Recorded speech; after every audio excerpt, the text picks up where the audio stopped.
Also wishing to speak to the bill, speaker recognizes Representative Hood. Thank you, Madam Speaker. Today I rise in enthusiastic support for Senate Bill 565, a bill to dramatically reverse the decades-long underinvestment in our infrastructure, water resources, and recreational spaces. On behalf of Grand Rapids and our West Michigan region, I'm honored to be here in Lansing at this moment to cast this historic vote for Michigan's people and places. I will focus specifically on our investment in recreational spaces. Parks and greenways provide us with access to nature, places to calm our minds and strengthen our hearts. Parks are catalysts for human connection, places for our families to gather for annual picnics, and for our children to learn, play, and grow with friends.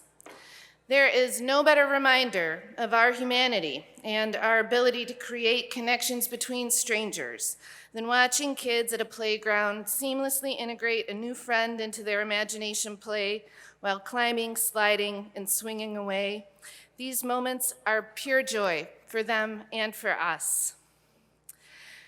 Parks and open spaces, connection to the natural world, these are critical components of healthy and thriving communities. But like a lot of critical infrastructure in Michigan, local communities and the state itself have struggled to appropriately develop and invest in parks and open spaces during decades of austerity budgets and economic strain. In Grand Rapids, for example, we raised local funds for parks, but we have yet to close the disparity in access to park spaces across our neighborhoods. If you live in GR and historically redlined communities, meaning you are likely a black and brown neighbor in Grand Rapids, chances are you have to walk a little further to find green space in your neighborhood. With this funding, we will be able to fix that problem, and I'm sure it will accelerate other communities in their efforts as well. I'm blessed by the park that I live next to. Just this week, I watched an eagle hunt at Riverside Park from the window of my home office. And from that same window, I noticed that many people have rediscovered the value of our parks over the course of the pandemic. My family visits our state parks regularly to explore our globally unique dunes, camp, and soak up our world-class lakeshore. I've been happily concerned that we are barely keeping up with demand since the pandemic. This is a good problem for us to have. I'm equal parts frustrated and thrilled that it is much more difficult to reserve a camping space in Michigan than it was just 5 years ago. It means that there is a clear and present demand on the behalf of Michiganders to invest in existing parks and to build new ones for our future. And that's why this budget is so important.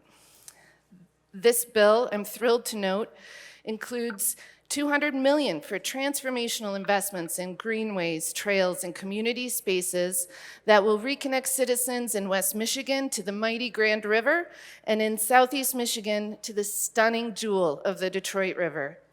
This investment will spur new opportunities for river-centered redevelopment, realizing our shared dream of transforming our formerly industrialized and underutilized rivers into thriving blue corridors for events and recreation. Embedded in this bill is a new state park for Greater Flint community and a new trail connection between Grand Rapids and Grand Haven. These investments are crucial to ensure that our parks remain as peaceful gateways from an increasingly busy world. With this vote, each of us have an opportunity to deliver an inheritance to generations yet to arrive. With this vote, we realize the water wonderland in our midst. With this vote, we boost tourism and development that benefits the people of Michigan. I can imagine no better moment for a yes vote than this one, colleagues. I urge you to make a resounding, unanimous yes for our people, our places, and our amazing, world-class natural resources. Thank you.